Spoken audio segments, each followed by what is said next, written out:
Evet arkadaşlar, bugün Ümit Özçakır kardeşimin bahçesinde bir tost verdim. Ama ne tostu ola, zeytinyağlı, köy yumurtalı, domatesli, soğanlı, biberli, mükemmel bir tost. Evet, afiyetle beraber yiyeceğiz.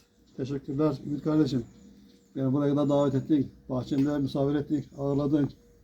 Afiyet olsun.